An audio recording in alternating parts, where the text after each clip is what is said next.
And as Jeff said, I'm John Hart. I'm the editor-in-chief of Opportunity Lives. And I'm really honored to be a guest at the Issue Forum. I want to thank again CCU and the Centennial Institute for hosting this important discussion on what works in the war on poverty. And let me tell you just a bit about Opportunity Lives. We're a conservative news site. We've been around for just a couple of years. And what makes our site unique is we have what I call a solutions bias. If you look at most of the media, it's all a conflict bias. It's a fight, it's blood and guts, and that's really what's featured, and you don't often go beyond that. So I believe deeply that the founders set up our country and set up the First Amendment so that, as Milton said, whenever truth and falsity are allowed to grapple freely, who ever knew truth to be pinned by falsity? So in other words, we're about getting to the answer, getting to the nugget of what works. What is the real solution? And communicating that clearly through opinion pieces, through news reporting, and through stories. If you think about history, stories have always been Trojan horses to transmit principles and true ideas.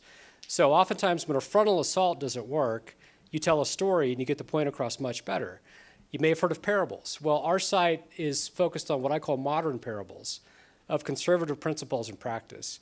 And the Comeback series you're going to see clips of tonight, it's a documentary series on Opportunity Lives. It has 2 seasons now.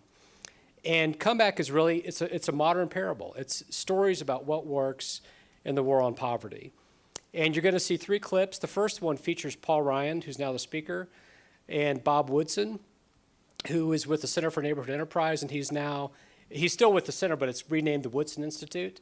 You'll see a video featuring Step 13, and you'll see a video featuring Paul and Greg's work at Beyond the Walls.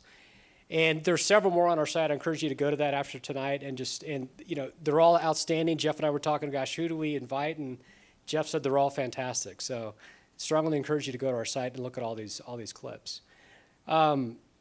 And let me tell you the history quickly of how the Comeback series came to be. It's a really remarkable story, and we'll kind of tell different parts of it throughout the evening.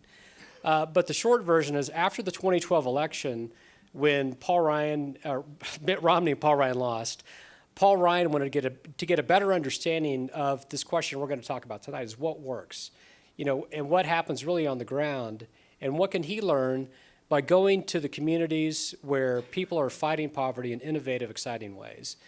And that was captured by a very, very talented filmmaker, Claire Burns, who produced the Comeback series. And those clips, again, are the ones you're going to see tonight. And what's exciting about where we are in our country is I suspect people in this room are on all different sides of the Trump question. I was not a Trump fan. I was so very wrong about what was going to happen, and so many people were. And I think whatever side you were on, I think it was disorientating for Republicans, conservatives to, within a matter of hours, we went from this place of feeling like we'd be in the wilderness politically to being in the throne room. And who would have thought we'd have a trifecta when we'd be outcast again for years? And so that this moment for us creates a responsibility and an opportunity to think differently, to have our minds renewed. And the way I think about, we all have a brain, and God gave us 2 hemispheres in that brain. It's often called the left and right, creative, analytical. Well, I think of the conservative movement as having 2 hemispheres as well. You have the oppositional side, and you have the propositional side. So the things we're against, the things we're for. And the media often focuses on, well, conservatives are just against things. As Jeff mentioned, I spent years working with a very, very gifted, talented senator named Tom Coburn, who was legendary as an oppositional conservative. His nickname was Dr. No.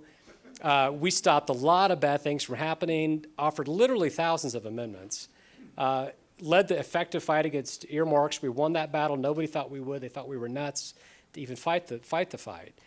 And Coburn did that throughout his time in office. But what the media often didn't report on was that he understood that these 2 hemispheres were connected. And I think our founders understood that. And we limit government not just because it fails. As Jeff mentioned, the war on poverty, we've spent $22 trillion, which is 3 times what we spent on all these wars, and we haven't moved the needle. We haven't made a big effect.